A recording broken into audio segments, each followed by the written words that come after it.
Hi, everybody. Good morning. Well, if you are in Vancouver or not, good morning. My name is Juliet, and this is UX Untamed. And I'm super excited for today. Have an amazing group of panelists coming in.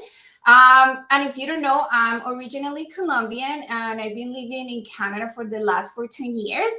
And right now, we are celebrating the Latinx Hispanic Heritage Month. And I thought that it would be really interesting to bring more Latinx people to talk about their experiences living outside of our home countries. So let's bring it in and they can tell us all about who they are. I have a lot of people, so this is the first time that I'm doing managing this many people in Melon. So hi everybody, so excited to have you here. Hello, hello. Yay! Okay, Hello. perfect. Hello. Let's start telling people who you are. So, Ernesto, why don't you go first? Sure. My name is Ernesto Peña. I'm a professional researcher. I am originally from Mexico, and I have been living outside of my country in Vancouver specifically for 10 years now. I'm here with my family and my partner and my two children. And yeah, that's basically, that's who I am. Thank you. Amy. Hi, I'm Amy. Pronouns are she, her. I'm actually originally from, this is always already like an interesting question for me, right? Because I was born in the States. So I'm a first generation American by way of Brazil. Both of my parents immigrated to the US from Brazil. I am a Brazilian citizen. So kind of, caught between two cultures there, but based in New York City. And I'm a product designer. Nice. Thank you. Brenda. Hi, everyone. I'm Brenda, and I am based in Chattanooga, Tennessee. I am from Peru. I was born there, and I came to the US when I was 11 years old. I'm a UX researcher, and yeah, I think that's about it. Yes, good. Thank you. Alvaro, what about you? So my name is Alvaro Vargas Franzani. I was born in Santiago, Chile, and I've lived in Canada for 43 years now.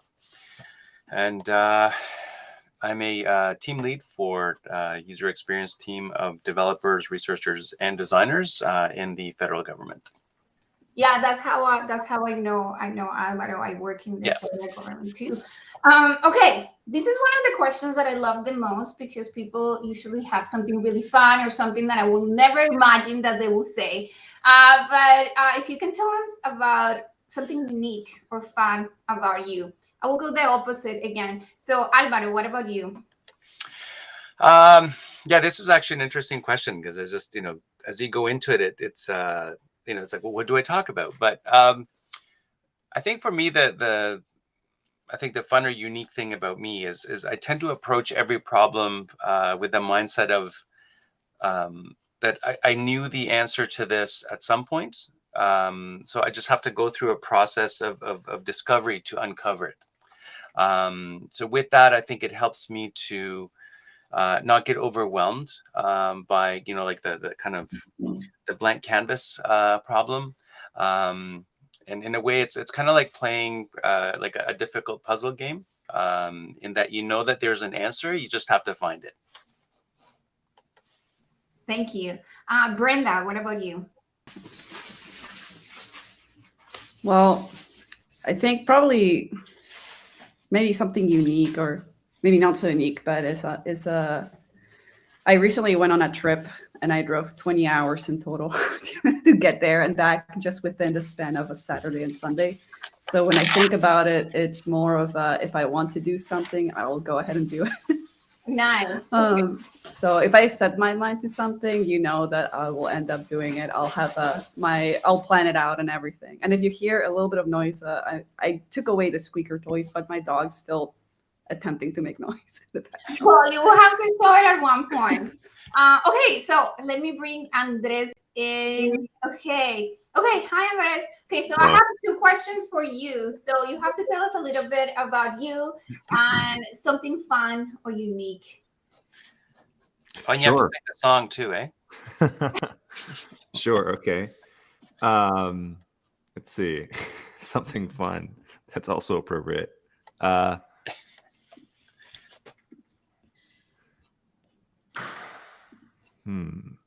a good question.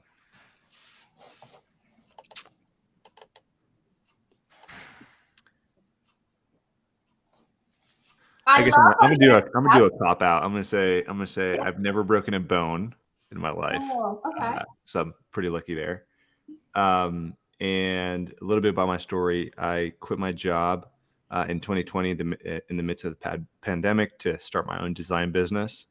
Nice. And been able to keep the lights on since then. So that's a little bit about my background. I was working on an app development agency, and I was primarily doing UX design, and then I was handing off my designs to developers. And yeah, that's a little bit about my story. Thank you, Andres. Amy, what about something unique about you? Something unique about me. I mean, yeah, it's probably not too unique, but I do find I am learning more about myself, that I am inclined to learn, kind of like throw myself into the deep end of new pursuits and challenges and learn something new. So for the past like 2 or so years, I've been a competitive power lifter, actually. So I do that as like a hobby. Just something totally crazy that I picked up. I have a competition at the end of the month, actually. And kind of like, it became like a big part of my life, and just something challenging, very different to anything I've ever done. And that keeps things exciting and inspiring for me. So I always, try to seek out those opportunities. Well, then I will ask, because I'm a CrossFitter, but I think I do like more weightlifting than anything. I have to ask you about your maxes. So, oh, please. Always happy to chat about it. I'm like, So maybe we will leave that for our one-on-one when we do it, but I will put it to ask you questions. Ernesto, what about something unique about you? That's a really hard one.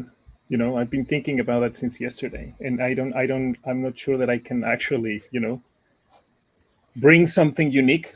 But I will say that I am part of a community usually referred to as ALTACs, which means alternative academics. That's people who have one foot within academia and one foot outside in the private sector. So I do both, sort of. Like, I still go to academic conferences and publish and that kind of stuff, while doing work for research work for the private sector. And it's harder than you think, what you might think. Like there's a lot of passions involved in being in kind of like that particular place, because practices tend to be different and the expected outcomes are different, etc., etc., etc. So not unique, but neither fun sometimes. But it's a thing, I guess. Like, just put it like that. Thank you, Ernesto. Juliana, so I know, thank you so much for joining us. Juliana, why don't you tell us a little bit about you, who you are, where are you from, and something unique about you. Absolutely. And first, I am sorry I was late. I told Julieth a little bit earlier that I would have to get in a little bit later. But yes, I'm Juliana. I am actually from Brazil, but I live in Sweden, Stockholm. So that's where I am right now.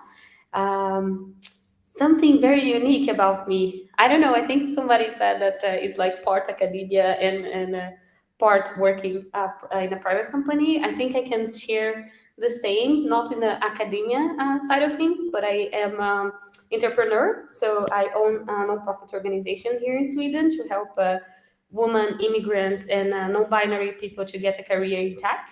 But I also work as a product lead at Spotify here in Stockholm. So yeah, I think I don't know many stories of people that makes both, or at least for a long time, right? I think people usually either they are entrepreneurs and they end up going to work for private companies, or they work for private companies and they happen to fund their own companies and become an entrepreneur. So yeah, I have the two hats, and I'm trying to keep the balance there. Yeah. That's how I ended up meeting Juliana because of Beela. If you know, I have Cherry on Tech, and we kind of share a lot of the values about our organizations. But anyway, what are we here for? To celebrate our Latinx and Hispanic heritage. So why don't we tell people what it is to be Latinx? What is this thing? Well, Juliana, now that I have you beside me, why don't you tell people what is being Latinx? I think it's a great question, and I think it made me, I read the question before, and it made me reflect a little bit, like about my own identity. And I think first, since I'm from Brazil, usually people either they confuse that we are Hispanic, right? So we speak Spanish, and that's not the case. I think we are the only country in Latin America that speaks Portuguese, which makes it's very hard, sometimes for people to understand, which I completely understand, like the only country in Latin America that speaks a different language. But that also means that I'm a Latinx as well, identify as a Latina, so she, her, my pronouns. And I think in Sweden, I'm gonna bring it to my context that I think it can bring like a different perspective. Being a Latinx means that it comes with a lot of stereotypes. I think stereotypes are something that people try to put you in a box, and people have this idea of either Brazilians or Latinx to be people that are very warm and very open, which I think in general are positive attributes, but sometimes it can come with a weight as well, right? So if you're not like that, people are like, are you really a Latinx? Like if you don't know how to dance, if you do not like, music that is samba, for example, in case of Brazil, and so on and so forth. So I think it's, oops, my light. That's better. That comes with a lot of stereotypes. So for myself, I would say it's an identity, right? It's something that you identify, but it doesn't mean that you need to, speak a certain language. I think Latin comes, with many multiple like plural languages. It doesn't mean that you need to dance. It doesn't mean that you need to be warm or extrovert, but I think it also means a lot that we are, part of something. I think that's what's the powerful in being that. I think you feel that you are part of our community. I feel the being Latinx for me is being part of this huge community of very plural and diverse people. That makes me very happy to be part of. Yeah, thank you, Amy. I'm going to put you on the highlight and the hotspot. Okay, come on. Here, there you go, right there. What about you? What it means to be Latinx? Yeah, that's a great question. I mean, plus one to everything Juliana said, right? I'm Brazilian as well. For me, I guess I can only speak to like my specific context as well, right? For me, I'll admit that it's a bit complex for reasons that Juliana mentioned, right? Brazil kind of being, like the largest Latin American country, Latin but not Hispanic, and just like that intersection is quite complex. And then an additional layer on top of that is I was born in the US, right? So like I was already kind of like a third culture kid, born in one place. My entire family is based in Brazil. So like what being Latinx means to me is, for me, it's certainly a sense of identity. It's a sense of safety and warmth and, something like I connect with. But in, kind of like an interesting way, because it's not, at the same time, it wasn't like my socialized lived experience growing up. So it's something that I have to kind of intentionally seek out and foster, right? Like my Latinx world and, lived experiences is kind of exclusive to my family experiences. So like, whenever I've like lived and interacted with my parents in the US or visit Brazil once a year to see my family, and kind of connect with the culture in that way, but kind of intentionally bringing it in. And I wonder if that sort of answers that question. It's interesting. Long story short, what does being Latinx means? What does it mean to you? It's kind of like a central question that I'm kind of constantly asking myself. So I actually don't know if I have a clean answer to it. It's something that I kind of spend my life trying to understand myself. Totally. In a nice way, in a meaningful way. Perfect. Thank you. Okay, I'm going to bring Brenda in. Oh, Brenda, here. Brenda here. Okay, yeah. You think that it's so easy to grab people and put it there, but it's not. But thank you so much, Brenda. What about you? What about me? So for me, being Latinx, I think the first thing that comes to mind is that we're not a monolith culture, right? And I feel, especially in the U.S., I'm not sure about other ones, but I'm more familiar with being in the U.S. since I immigrated here.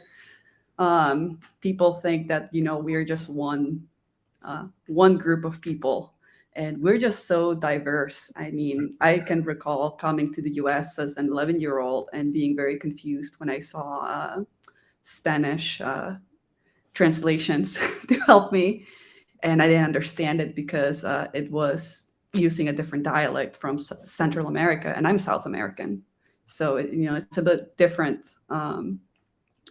We can all speak Spanish, but some words are I don't know what that means because they come from our indigenous side from those areas. So that's part of what it means to me to be Latinx, and also just the stereotypes as well that Juliana mentioned. That come with that. Being that monolith, and when it comes time to voting, people are talking about winning the Latinx vote, but we're just so different that you can't predict just the mass of Latinx people how they will vote, because we all have different experiences. It doesn't work that way. Yeah. And just having emigrated, it means that you come with your own culture, your own indigenous roots, and having to put other on the when they ask you, what is your race, what's your ethnicity, and then they don't have a choice because you're not white, but you're also not some of the other options there. It's hard to define it, I feel, when it comes to kind of telling people like, well, where are you from? Well, I'm from this place. Yeah. Nice. Thank you, Brenda. Alvaro, what about you? Yeah, lots of good points. There's a TED Talk from a lady called Taiya Selassie, and she talks about where are you local to, because she had this similar issue, right? So like for me, I was born in Chile. I grew up in Canada, but we also lived in Tucson, Arizona for about 5 years. So in a sense, I feel like I'm local to a few different places, even though where I come from is not necessarily the only thing that I am. But in general, I would say, like, as part of the Latinx community, I think Latin people in general, I find that there's a certain curiosity with which we approach the world. And with that, comes a certain appreciation for things that largely stay invisible. And, like I've noticed this with a lot of the Latinx people that I've met. So for example, for me, I just love it. Like when you have a bowl of,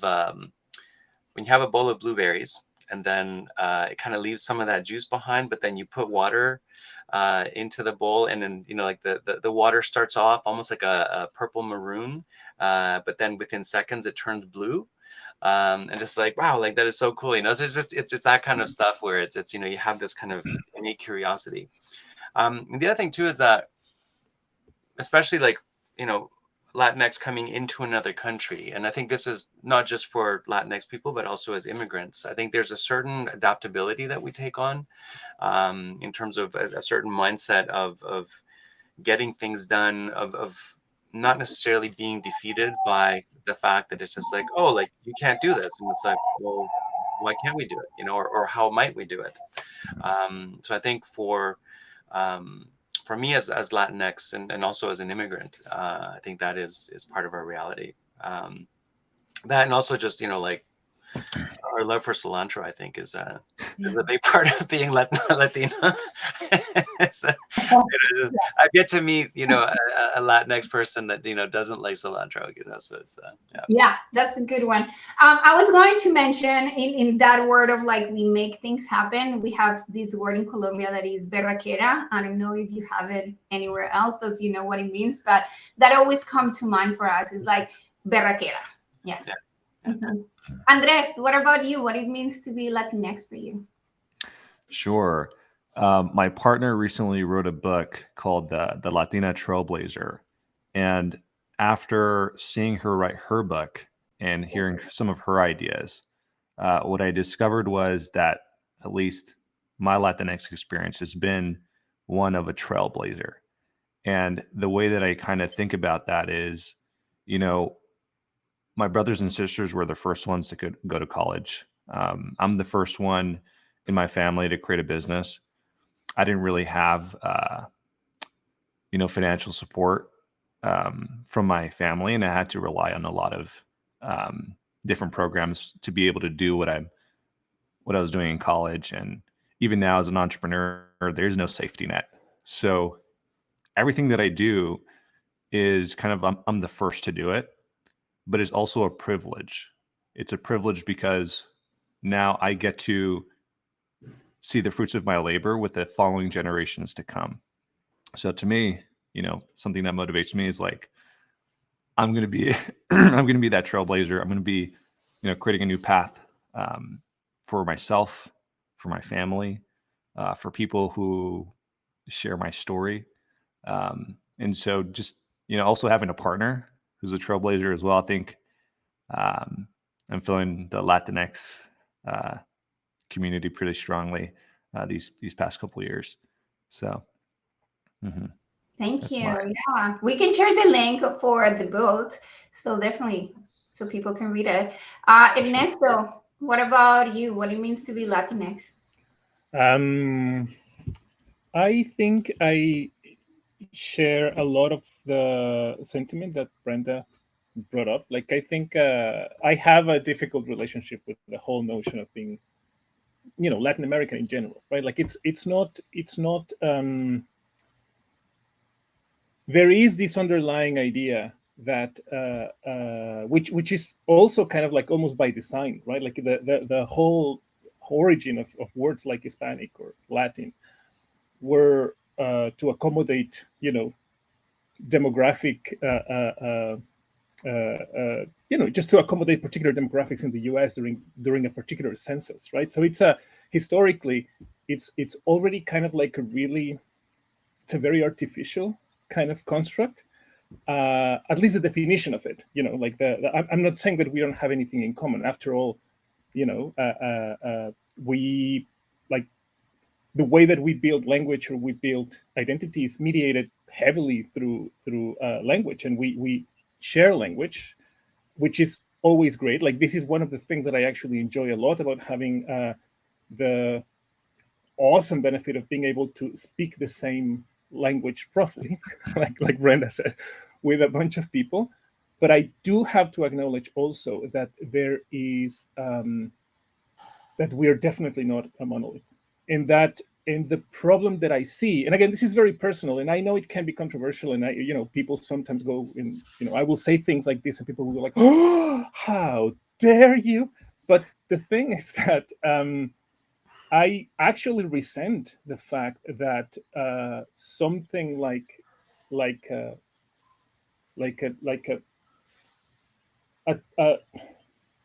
tag like Latin might actually prevent us from exploring our identities as Peruvians, as Brazilians, as Colombians, as Chileans, as Mexicans, right? So, and I resent it because I try to, like, I mean, I'll give you an example, right? I think it was last year or 2 years ago, maybe, when there was this newscaster in the US that referred to a lot of countries in Central America, like the Mexican nations.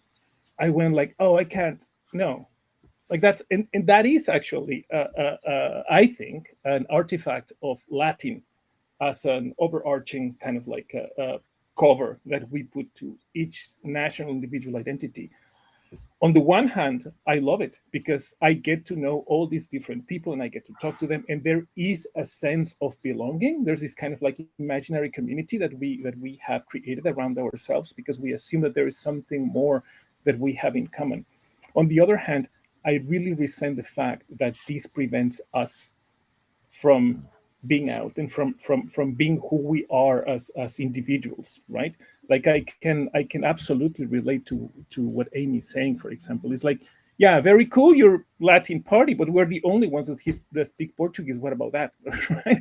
So it's like that's part of the thing that comes with allowing ourselves, which is fine, to put this kind of like broad category on the top of our own individual identities. So for me, it's kind of like I have to negotiate that. It's like in some situations I'm very happy to be a Latin American, and I'm super proud, and I love it.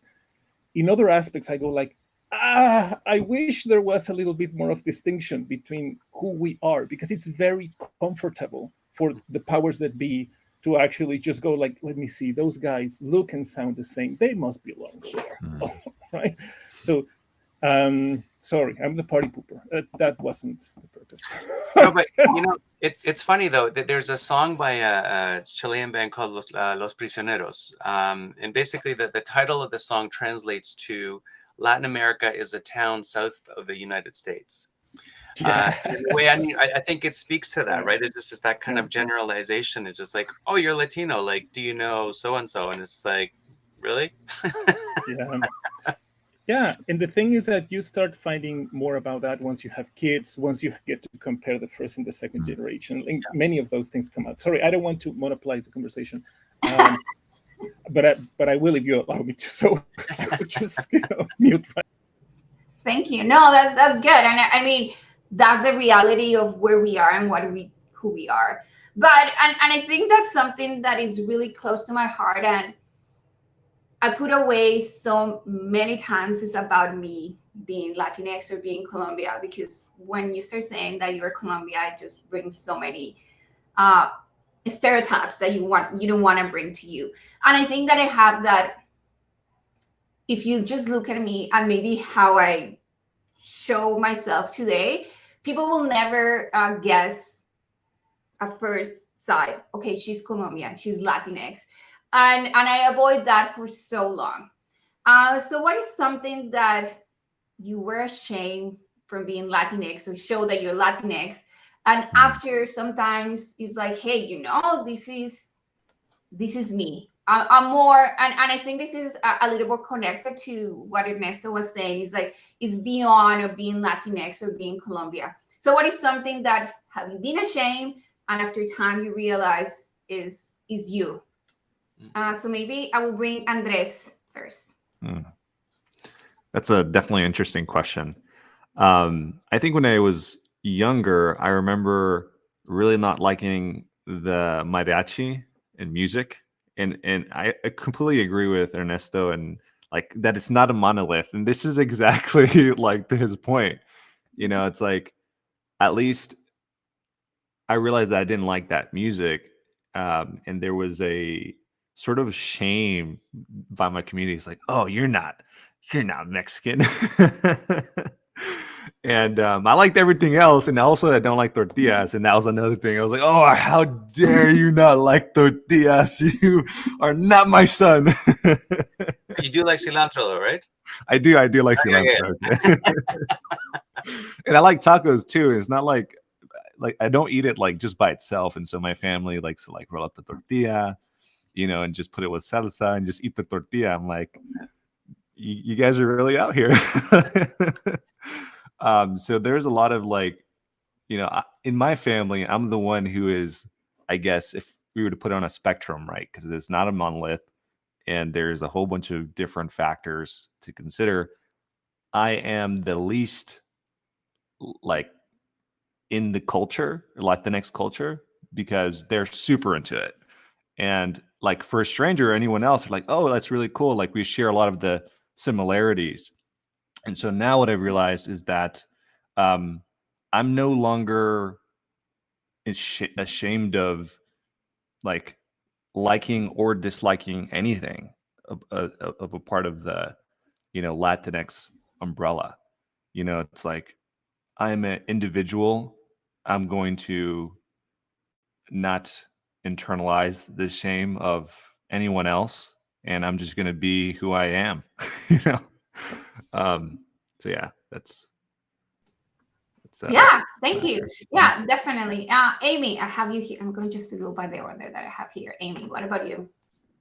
The question is one of the Yeah, what is something that you were ashamed about being Latinx, and after some time you realize, hey, maybe not. Yeah, it's actually, this one is, I think about this a lot. It was really, again, by virtue of being like first generation, like I was born in the States. And it sounds so awful to say, but I was kind of ashamed of, a little bit like my family, right? Like just how it was just different, like we, the American holidays, like, Thanksgiving or like those sorts of traditions that I didn't know how to participate in or celebrate, and, didn't have anything to share, when friends would tell stories about those sorts of things. And, it didn't mean anything to me. My family never did anything for those sorts of things. Thursday night football, we don't watch American football, all of these like cultural traditions in the US that we didn't participate in and subscribe to. That was really challenging for me. I remember feeling some like quiet shame over that. And really, even, like my poor parents, right? They, English is their second language. They speak with a bit of an accent. That was really difficult for me when I was a young child. And I hate that I hate that I internalized, that sort of prejudice that, like, my parents sound different and, maybe aren't as like, I know them differently, like in their native language, and maybe other people in my life, like, don't get to know them in that way, just, with those limitations or, and I remember being embarrassed by that, which is so sad and so awful, right? Today I see, accents as a badge of honor, right? It means you speak more than one language. Like, that's crazy. That's insane already, right? And I'm proud of that and I celebrate that, but it didn't always used to be that way. So yeah, more so from like my childhood, just, being from like a different culture, a different identity, used to kind of make me a bit self-conscious and ashamed. And today it's, it's exactly what I celebrate. So. Thank you. No, that's so good. Brenda, what about you? For me, I think it stems a bit towards the food. So I'm Peruvian, and I'm very proud about the Peruvian food because I think we've won like the best cuisine for, I think at one point it was like 9 years in a row in the world. So like we have people associate Peru with food, and I think when I came here, I think part of it wasn't so much shame about the food, but shame about not being able to kind of assimilate as a child coming into a new country, and hearing about all the junk food that other kids were eating. But I would go home and I had homemade food, which I mean I'm so grateful for. But you're a kid, you want to relate. I think I only went to like 4 fast food restaurants until like 2015 when I moved to Tennessee, and then I've tried a bunch of different ones, kind of like a little tour of the fast food chains. But it's because it's just not, it was ingrained, eat at home. But I mean, we did go out, but my mother always cooked at home. My grandparents did, my dad did. It was just, I think that was part of our Peruvianness and our culture that I think at one point, I would get sent to school with this delicious like homemade food, and other kids, when I look back, were jealous of my food. But I was like, I want to just get a sandwich, please.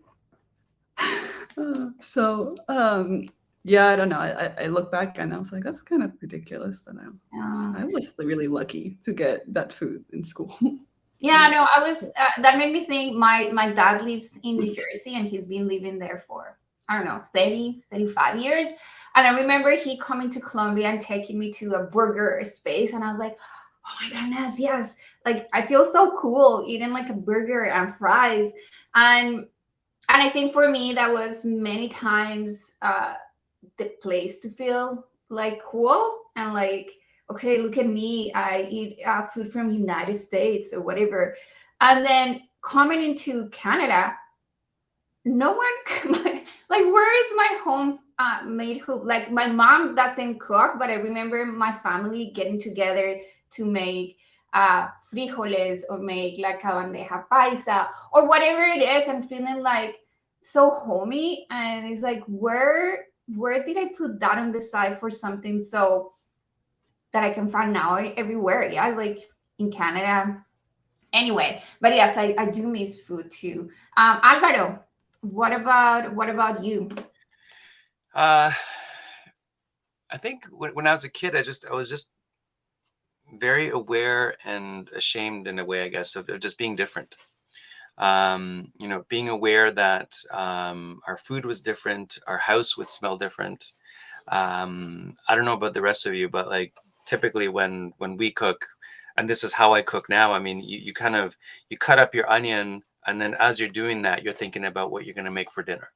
So like the onion is very much like the Latino meal starter, in our house. So just the house smelled different. Our customs were different.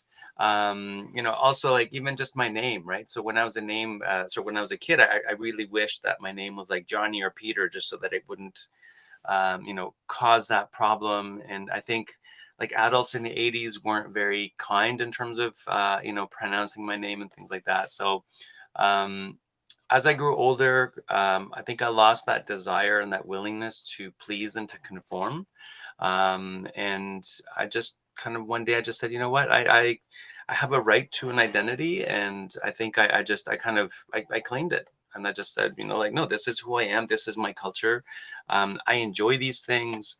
And this is how you say my name. And I actually started correcting people in terms of, it's like, no, there's no E in my name. It's not Alvaro. It's Alvaro. And if you can't say Alvaro, it's just like, I found ways of phonetically spelling it out to help people kind of pronounce it. But it's just, so I think I think being different, because in a way, being different meant that you were somehow outside, and, always that wish to be inside and included and being like everybody else. But then after a while, I was just like, yeah, no, I honestly, I live here, so I am inside. And yes, there are aspects of me that will be outside, but at the same time, I don't have to, I don't feel like I have to feel shame about being different, because that isn't going to change. So I just embrace it. Nice, love it. I was going to say, well, both of us, we're in Canada, but I think when I moved to Canada, people will ask me, what is your Spanish name? It's like, no, my name is Juliet. I think a lot of people didn't understand that. Yeah. A lot of people change their name, like for an English name here in Canada, because they have a better way for them to say their name. Right. But I think I will have that issue with my last name, because at the beginning I will say Fajardo, so they will get it. Yeah. And then at one point, who I'm kidding? I'm Fajardo. I've been always Fajardo. So if you don't get it, like I will spell it for you if that's easier. People, okay, that makes sense. Fajardo. So Fajardo. Yeah. So I think it's just to go for it. And it's like, I've been always being Fajardo. Yeah. Yes. Yeah. Like if you can say hat, you can say Fajardo. It's like. Exactly. Ernesto, what about you? I don't think I have had many opportunities to feel shame. I think most of my there is this thing that probably not all of you, but many of you might have experienced, which is the fact that accents do have a currency. Like whether we like it or not, there are certain accents that have higher currency than others, and our accent, for those who have one, and this is an accent that derives from Spanish, happens to be in the lower tiers of currency, right? Like if you have a British accent, out of the sudden you're like 15 points of IQ higher than anyone else for some reason. And if you have a Latin accent, it goes down actually. Mm-hmm. Which there's research that shows that you can actually overcome that with a confidence, like a discourse. What is that? I don't know. Anyway, so I haven't had many opportunities to feel shame directly, but I'm probably in the situation that Amy's parents were. Like my kids are actually going through this thing, and I can tell that they sometimes feel ashamed of myself. Like they have to justify us like their parents, right?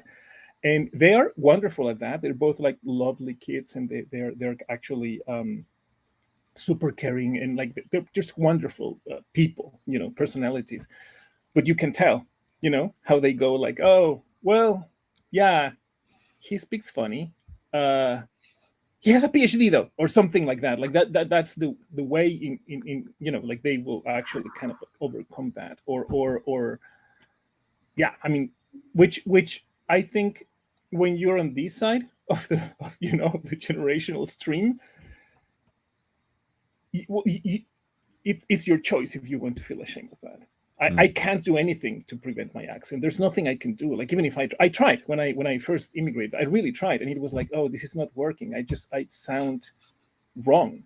Like it just And the other thing that has been relatively again interesting to me, and I'm very open about this when I teach at UBC. I start like this part of my presentation to my students. I will go over pronouns and all of that kind of stuff, but then I will tell them my last name is Peña. It's P-E-N-A.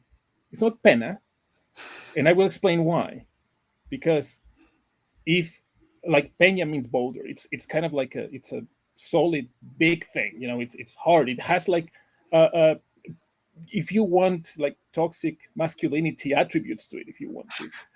But the other possibility, removing the title thing that I can't use in my Canadian government documents, is Pena, and it reads as a sentence, Ernesto Pena, and it means basically Ernesto is in sorrow. Like that's I don't want to be that. I don't want to be penando all the time. Like what the heck?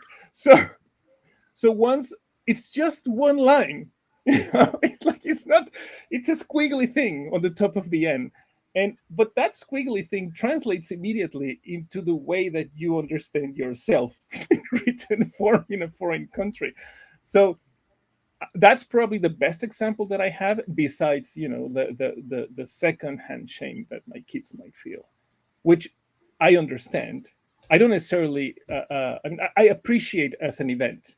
It's not like I go like, go, yeah, feel ashamed of your parents is awesome. No, it's not. But I try to empathize with them, what they're going through and all that kind of stuff. So it's I guess both my partner and I, we assume that is the place where we are right now.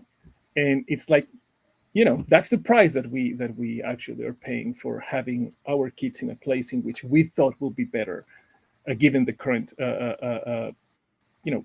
political situation in Mexico. And I won't go deeper into that, but yeah, I mean, it's I guess most of it has been like kind of like secondhand shame, if that makes sense. Yeah, no, thank you so much.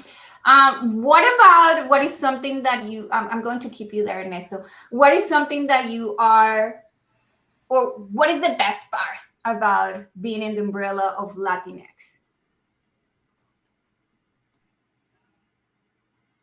So you're mute. Oh, sorry. One of the things that I appreciate the most is the possibility of speaking with people from all these wonderful countries. And it's like, I have this coworker, and she's Colombian, and there was very little introductions to be made before we actually felt with certain degree of confidence with each other. And I don't know, I'm not sure if that has to do with the uniqueness that comes with being the only 2 or 3 that speak that particular language in that particular place in that particular moment. I assume that is part of the immigrant experience as opposed to just the Latin American experience in general. And I really like that. I really, really enjoy that. I because I understand that I have so much to learn from every single country in which Spanish is spoken. And again, as I said before, I actually resent the fact that many aspects of the Latin American, Latinx identities are actually mediated through Mexico for some reason. I don't think that's fair, to anyone. Like, I think it's like So I actually enjoy having the opportunity of having that communication, that open communication. Again, at the end, I don't know how much of that is just an immigrant experience, or it has to do with the Latin suffix. You know what I mean? Like it's anyway. I mean, I'm still trying to make sense of it myself. Like I have only been, which is also kind of like an interesting statement. I have only been Latin suffix something for 10 years. Before this, I was just a Mexican. So I'm still negotiating this. I don't know how it looks like. I as you can tell, I have kind of like an issue even with a Latin X label. Like I don't have an issue with the X. I have an issue with the Latin. It's like, why are we carrying around this? You know, like it's like in which context this is okay? Like in the American context means something. In the Canadian context means something very different. And it's you know, I'm sure that for the rest of the panelists here, depending on where you are, that Latin thing weights differently, and it's tricky. I mean, anyway, I'll just stop because again, I can go forever. Like I start talking and I never stop, but yeah. So I appreciate the possibility of communication for sure, and the possibility of learning from you know, people like you, of course. I'm going to bring Alvaro in because both of us work in the federal government, and I never know how to explain. I don't know. Are we in different branches, in different spaces? I never know how to explain how the government works. But anyway, there is no one else on my side where I work that speaks Spanish. So when I knew that Alvaro was in the federal government and we start chatting in the Slack channel, it's like, oh, it feels, and it does something compared to Ernesto. It's like, okay, I can relax a little bit. Like we can speak Spanish and I can kind of like, okay, we have this commonality between the two of us. That it feels so, I don't know, like homey. Yeah, it's like I don't know if you drink agua panela, but it's like this, like agua panela drink. It's like, okay, now I can talk something in common. But what is something, Ernest, Alvaro, that you are proud about or excited? Yeah, I mean, I kind of echo what Ernesto was saying, is that there's always that sense of community that you feel, you know, with other Latinos. You know, it's just, and it's almost like you know, you'll be in a social situation and you'll hear somebody speak Spanish, and it's just like, you know, I immediately perk up and it's just like, oh, you know, who's that? And it's just like, you know, whoever I'm talking, just like, I'll be right back. And, you know, I'll go up and it's just like, hola, you know, and it's just like, hey, and it's, I don't know, in a way, it's almost like the way you would greet somebody that you haven't seen for a while. You know, it's just like, hola, it's just like, hola. And it's just like, people are like, oh, do you know each other? It's like, no, we speak Spanish. So it's, it's a thing. So I would say, you know, in terms of what's the best part of being Latinx, it is that sense of community that we feel, you know, that it's almost like that instant connection. It's like, yeah, it's like feeling like you're with somebody that, you know, is like you in a sense. And, you know, it's, and at the same time, you know, I fully understand Ernesto's point of view, is that in a sense, that's like, by saying Latinx, you know, it's almost like we're removing our individual identities in terms of where we come from for the sake of what, you know, for the sake of a census, or for the sake of just making it easier, you know, for North American people to be kind of like, you know, North American meaning north of Mexico, because Mexico is also part of North America. But, you know, so if like, you know, like Americans and Canadians to be able to say, oh, like, okay, you are this, so therefore we can put you in this, you know, kind of bubble. I guess in a way I almost equate that to like being part of a union, you know, and in that, you know, like in the government, like we have a certain union for, you know, certain types of functional groups. So it's like, oh, you know, like, yes, you know, like Latinx, you know, like local 613, you know, like that's my union kind of. But yeah, so but that is, I think, a little bit problematic, and I am curious as to when we will evolve out of that, you know, when we will stop saying, you know, it's like, oh, you're Latinx, or like, oh, you're Southeast Asian, or you're Asian, or you're, you know, and I'm not sure what that is. Like, is it education? Is it that, you know, for people to know that there's a difference between Mexico and Chile and Panama and Uruguay and Brazil and Peru? You know, I'm not sure what that is, but at the same time, you know, sometimes even when I meet up with other Latinos, like for the first time, it's like, oh, like I'm Latino. It's like, I'm Latino, but I'm just like, but where are you from? You know, and so I play volleyball with somebody that I just met this year, and the first time we met, you know, we spoke Spanish, and it's just like, yeah, like I'm Latino. It's just like, okay, where are you from? It's like, oh, like I'm from Peru, and it's just like, oh, I'm from Chile, and it's just, you know, so it's, but it's almost like we default to, you know, that norm of, it's just like, oh, we're Latino, but then it's almost like we have to make that effort to kind of go deeper and say, okay, yes, but, you know, where are you from? Where am I from? Just to kind of acknowledge the fact that that we have those identities, and then kind of move on from there. Thank you. I'm going to go with Amy. Yeah. So sorry, I get so enthralled in people's answers. Can you repeat the question, please? Yes. What is something that you're proud, or what is the best part of being Latinx? That's right. It's yeah, I mean, similar to what everyone else has said. It's a sense of, you know, it's a sense of community and camaraderie with such a large and influential, inspiring, you know, beautiful part of the world, right? Beautiful cultures. And I think there's something, while it's complex, you know, the intersectionality, it's like, okay, like it's not a monolith, right? Like it's different and unique. There is something, I think there is like some value in kind of sometimes like feeling part of like a greater whole, like all pieces to like a greater whole. And there are some, you know, some commonalities there, just, you know, in terms of like culture, you know, personality, flavor, you know, literally and metaphorically, that I think is quite nice to, you know, be connected, be part of a group like that. So for me, that's really what it is. Yeah, the sense of community that comes with it. Thank you. I'm going to go with Andres, but I don't know. I mean, I'm used to in Colombia to whoever you meet, usually like if you meet them in person, you hug people and kiss them. Yes, and for me, this has been one of the hardest things to do here in Canada. And I live a bit in Spain, so when I was in Spain, it's like, oh, double kiss, and then I went to Colombia, it's like, okay, one kiss.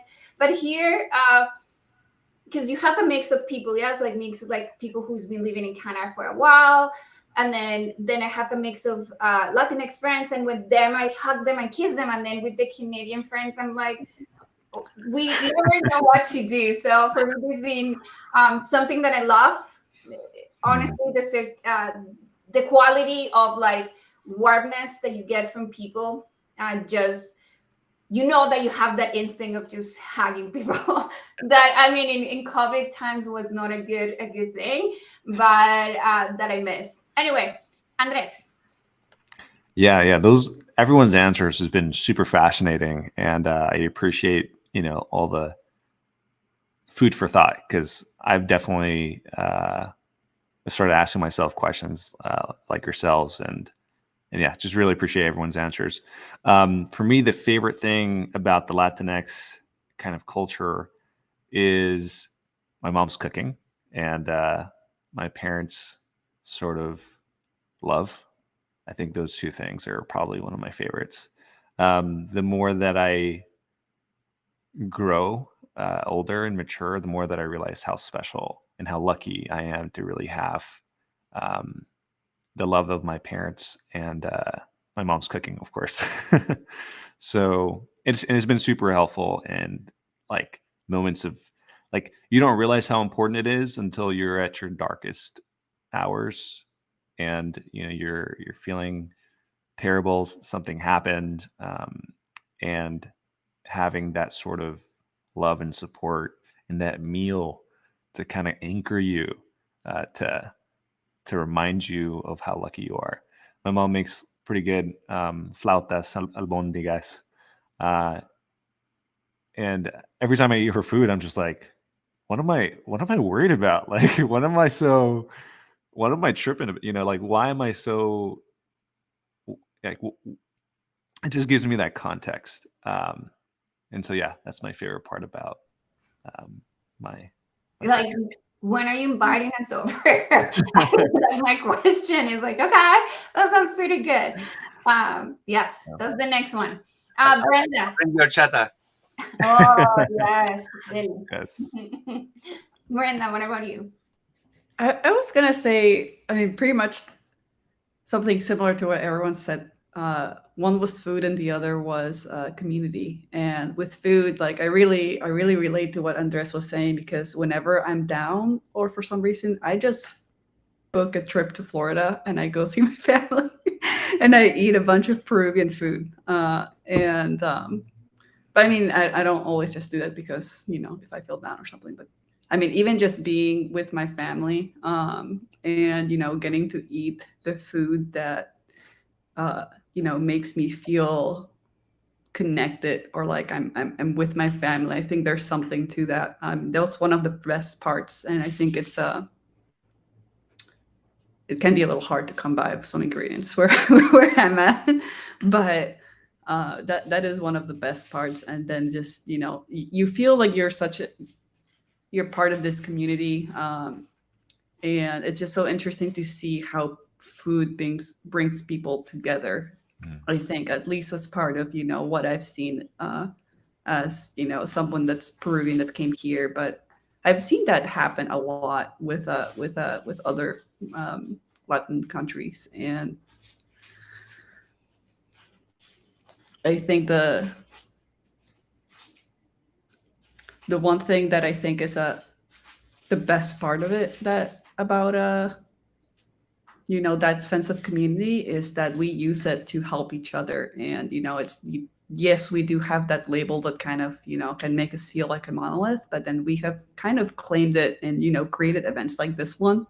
We have like the Taqueria. I don't know if you're familiar with that one, nonprofit, and then you'll see little groups and pockets of people that get together in different fields of expertise and support each other, and refer each other to jobs or give advice and all of these things, do mentorship. And that's huge, because as immigrants to a different country, you kind of leave behind your network. And so we've created our own network, which is, I think, is one of the best things about being Latinx. I think we just have a huge network because we're so many countries and so different cultures, but we have somehow taken that monolith, which we have been assigned as and made something of it despite that. So. Yeah, I love it. That's a good point. And I think that brings us to a good one for the next question. That is like, I'm the only Latinx at work. Yes. How do I bring awareness to my workspace, and how do I empower people to know more? And I think that's something that everybody's referring, that I'm not just Latinx, but I'm Colombian. And how do I do this at work if I'm the only one? And I'm going to keep you there, Brenda.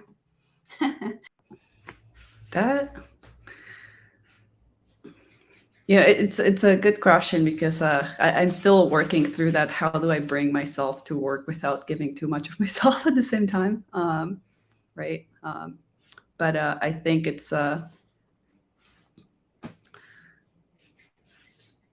you just I know we talked about shame earlier, but I think it's kind of like putting aside that shame and having that fear of sticking out or being that person that is a certain way, and that's because that's your culture.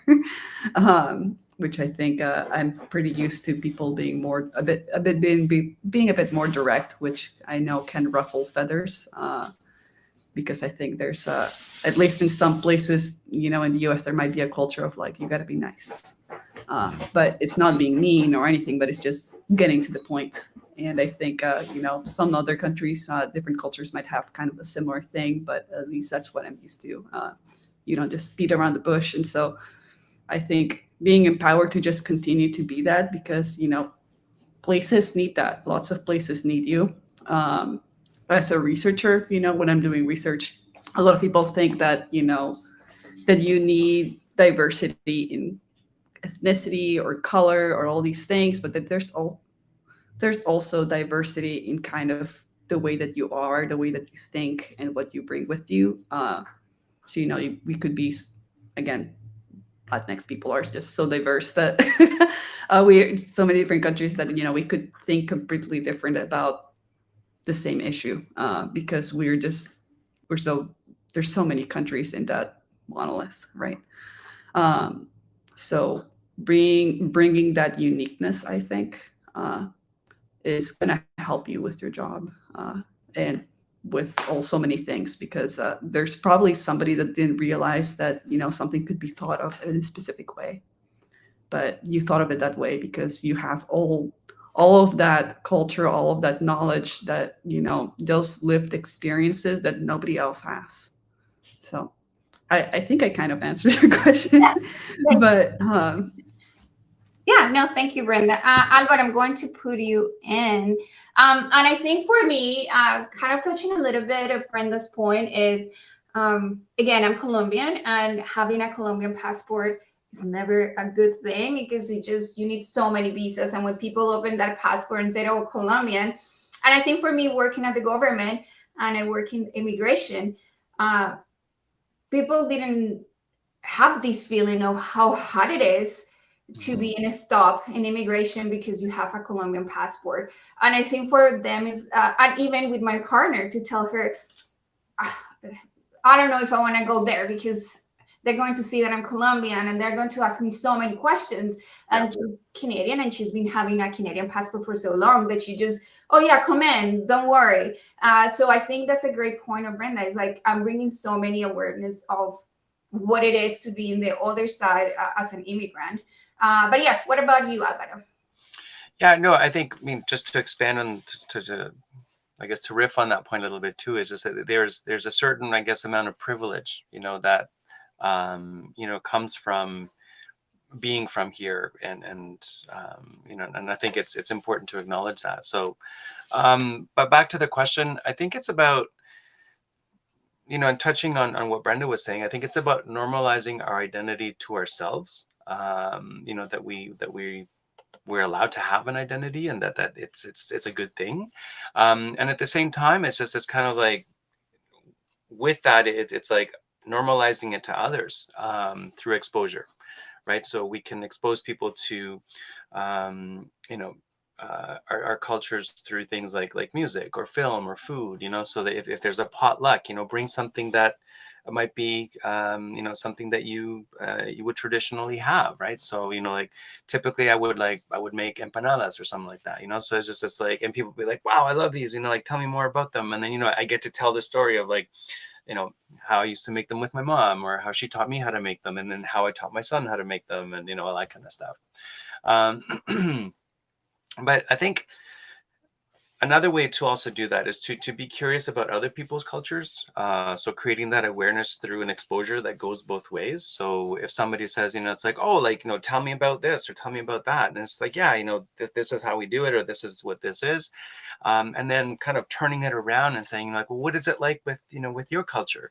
Or what would be some similar, aspects that you could share, and then kind of, it's almost like creating those bridges, right? And I think that's a really good way of creating the relationships, so that then you create that, not just an awareness, but a caring around, the fact that, hey, like, yes, I know that your culture is different than mine, but at the same time, because I know more about it, I now care about the fact that, your culture is important, because you care about the fact that my culture is important.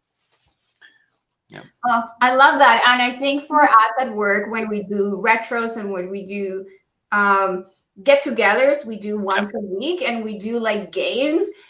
Sometimes, or at the beginning, it was a lot of pop culture, and it's like, oh my god, I don't know anything about this, because I didn't grew up here, and a lot of people at work was having the same issue. So it's like, how do we bring spaces where everybody can share about who they are, and then we start knowing each other in our different cultures?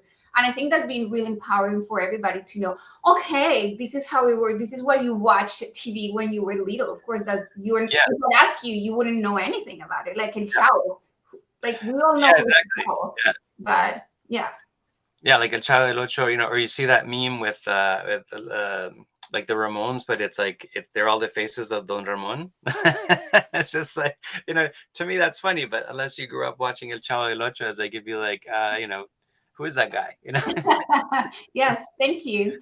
Andres, what about you? What is something, how do we share people about our community if we're the only ones? Well, I feel like it's a little bit different for you because you have your own company. So how do you explain to your clients about Latinx? You are mute. Sorry about that. I think Alvaro and everyone is kind of making great points, and the theme of it is relationships. So really it's about, like, when I think about any time my mind has ever been changed, or when I think about any time I've like thought about something so profoundly and it's like blew my mind, it's always been through a conversation. And so with clients, of course, it can be a little bit tricky because you're talking about business and you're trying to talk about what is important to them. But through the relationship that you have with your clients, there will always be opportunities to get to know them more and for them to get to know you more. There's a law of reciprocity. So by you showing interest in their culture, they will feel as if they should learn more about your culture. By complementing the uniqueness of their, let's say, intersectionality, they may also feel the same. And so, or they may also do the same. And so really the way I kind of think about it is just, very simple. There's no kind of secret sauce. There's no like game you can play. Like ultimately it really just boils down to relationships, and you can try to create that environment. That's one thing you can kind of do. You can create an environment where people feel more comfortable to share different parts of themselves outside of work. And then creating an environment where that's encouraged and people's uniqueness is celebrated. Like you can do that overall as a culture, but really like what it looks like on the ground is relationships. It's just you being friends with somebody. Yeah, no, thank you. Ernesto, what about you? Okay, I think I will need. I can't remember exactly what we're talking about. Oh yeah, I remember. Being the. I'm just like what everyone is saying. I'm like, oh my god, that's awesome. But what was the question? I think it was being the only one in the company that has a Latin American background. Okay. Fortunately, I'm not the only one in the company that has. I mentioned someone from Colombia. I've had people from Spain as well, and like I think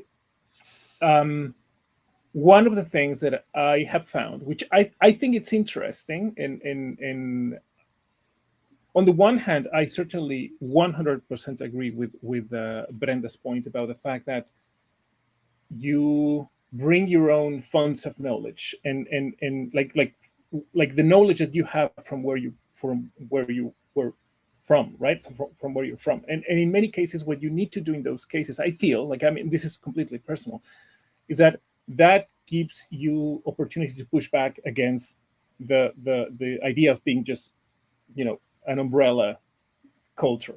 Like, for example, I mean, I'll give you an example. Chileans and Argentinians have experienced, dictatorship. Mexicans don't know what that is, but half of all international agricultural workers in Canada are actually Mexican. So that puts things in a completely different perspective. Who are you? What is your identity in this country? And one of the things that I appreciate a lot about what Brenda mentioned is that I don't know exactly that's what you tried to say, but I will assume that's what you tried to say, that there is a benefit in bringing in advocating for diversity when you are, for example, in a research team. That's exactly what you need. But the more diverse the team, the better, because then you have more points of view, more funds of knowledge to analyze the same data. That is, for me at least, I have even written about that. That's the ultimate goal of a research team. Find people who are as different from you as you can, because that will actually give you the opportunity to tackle the problem from a more holistic point of view. That if I'm the only one in a company that will bring that particular fund of knowledge, I think that in itself is actually great. I might have to pay a price. I might have to be outside of those conversations that you mentioned, Julieth, right? Like I remember the first conversations here about the Trailer Park Boys. Oh, this show, and I'm like, what is that? I have no idea what you're talking about. Or other, like examples of Canadiana that I go like, I don't know what that is. I don't know what that is. Like it's just I have to stop people and say like, can you give me more context, because I actually have no idea, right? So in a way, I think that we are somehow not forced, but put in a place in which we have to advocate for ourselves, like Alvaro mentioned. Like I am allowed not just to have an identity. You also will benefit from understanding that my identity and my fund of knowledge will actually bring a benefit to you, and you should know that. And if you don't, then you're actually the one at loss, not me. I'm the one that is open to learning. So it's I feel that it's almost kind of like a responsibility. It's not something that you ask to have, to be the only one that is different in a particular culture. But if you have that, well, you might as well seize it, or make something out of it. I don't know. Like, and again, what I'm saying is also I acknowledge that it comes with a certain level of privilege. Not all of us are extroverted people, and that is also something that we need to acknowledge. You can only do this if you feel a certain degree of comfort. But if you do, then you should definitely push it. Not shove it, but just put yourself there and go like, yeah, that's, I might be able to bring this into that conversation, right? Yeah, that's. Thank you. Did I answer your question? Yeah, definitely. And I think we went over time, but I think if each of us could share how to show your true self at work, like a quickie, easy to finish off. Like, what do we do to show? Now this is a mix between Latinx, for me, Colombian, and being myself. Yeah, so I think it's like so many things. But how do I do this at work? Andres, I'm going to put you first. Sorry, do you mind repeating the question? Yes. How do I show my true self at work? How do I show my true self at work? Interesting. I don't think I've ever had an issue with being anyone else but myself at this age. So I guess maybe taking like what I've learned about being my authentic self is just really like having this sense of courage of saying, I don't like tortillas, but I love tacos. I sometimes struggle with Spanish, but I love my culture and I love Spanish, and kind of just accepting the uniqueness of your identity, your oneness, and also loving the commonality of everyone else. And so all the sort of things you might share with someone who, like, I may be really similar. I may be more similar to someone who's not a part of the Latinx community than someone who is. That's very possible because, it's very, it's a huge spectrum of things. And so I guess to show yourself, to show your uniqueness at work, you just have to have the courage and the self-awareness to be who you are and know who you are first. Yeah. Thank you. Brenda, what about you? Couldn't find my mouse there for a second. So I think it's in a similar vein as that. And I think the best example I can think of is I had a director once ask me, like, why haven't you, are you going to stay with us? And I said, well, my contract runs out. And then he asked me, well, why haven't you applied? And I said, well, there isn't a job available. And then she's like, well, you didn't ask. And then that made me think about things like, oh, I guess I could have asked. And then, the worst case is that they say no, or, that they send, there's another opportunity somewhere given. So when it comes to thinking like how, like showing your true self at work, it's about the same thing. I mean, what's the worst thing that can happen? Like someone doesn't like you, but it's work. You don't live with them. And you're not paid to be friends with people.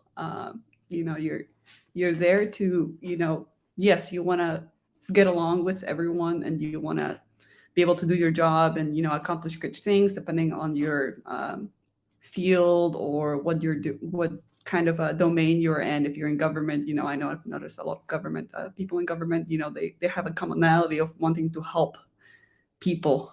Like that's a big thing, a big theme that I've noticed. And so, you have that in common. Yes, there's all these things, but don't forget, you don't have to have everyone like you. So like you can let go of that fear that, you're going to be disliked if you do this or say that, which is things that you would normally do because that's you. And you're still being professional. You're still being, you're still doing your job. Just because you're in that setting doesn't mean that you can't be you or talk like you or, not ask these things, because that's what's expected to you is to act a bit differently because maybe the culture or the norm there is something else. So that's, I think, what comes to mind. Thank you. Alvaro, what about you? I would say, just embracing that realization that you have a right to a cultural identity, and that you don't have to be the same as everybody else. I think like I'm reading this book right now called Both and Thinking. And it's really that notion of that it's not this or that, that it's this, it's both this and that. And that's kind of, I think as an immigrant to this country or the United States or any country, going back to what I talked about at the very beginning is that, you have where you come from, but at the same time, you have where you're local to. And I think that you can be, in terms of like, you're not a unidimensional person. And because of that, I think your identity can be multidimensional. I can be a Chileno. I can be a Latino or Latinx. I can also be a Canadian. And it's, I guess that there are many places where those things don't have to be in conflict with each other. And in a way, like that kind of the diversity that introduces into who I am, how I experience the world, but also how I relate to and kind of navigate the world that I'm in. I think in a way that just makes it for a richer experience for me, versus trying to say it's like, no, like I am this thing and I can only be this thing. And, everything else is wrong. And it's just like, well, it's just, that would be very limiting. Yeah. So I think it's just embracing more of that, both and kind of thinking as opposed to this or that. Thank you. And Ernesto, what about you? Yeah. I think I don't know if it's the same for everyone else, but I think that there are kind of like these layers. One, of course, is like if you assume that you feel comfortable with a Latin suffix, as part of your identity. There's being an immigrant, being the other, in whatever context is I think it's part of that. I think I feel more comfortable with the otherness than with other labels. And part of the reason I feel comfortable with otherness is because I feel like I can connect with others, like what Andres was saying, for example, about you don't have to be like good friends with every single, Latin American just because you're Latin American, right? Like I was thinking about my friends here, and of course I have good Mexican, Chilean friends, Colombian friends, but I'm thinking that one of my best friends is Ukrainian, and I have a really, really good friend, like I love her, who's Russian, and a really, really good friend who's Korean,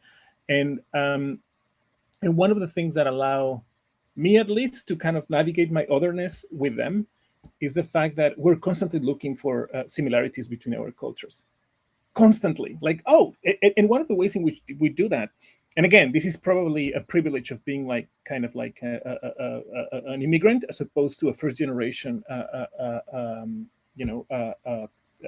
like someone who was born in here, for example. The experience that my children will have is that we have these sayings, like, and that's how I kind of negotiate that with my friends. Like something happens and I will go like, oh, in Mexico we have a saying for that. We call that this, which will translate like that. And then, for example, my Ukrainian or Russian friend who have like a lot of this as well, oh, that's very similar to this other thing that we say. And then we start comparing and like, oh, that's how you see this thing, this part of the world. And then you start realizing that there are certain things that go beyond that. Like my Ukrainian friend will say like, well, you know how Russians and Ukrainians and people from that area were called like winter Latinas? And I'm like, I had no idea.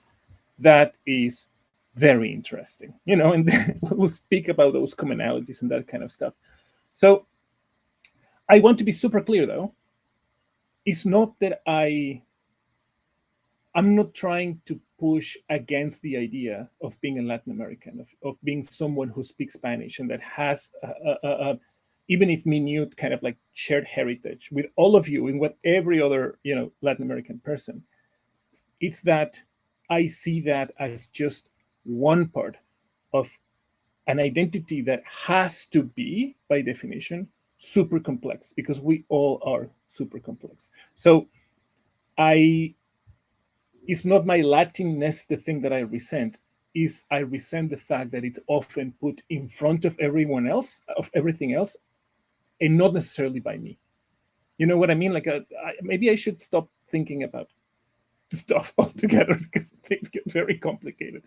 But yeah, I probably messed up completely your question. No, totally makes sense.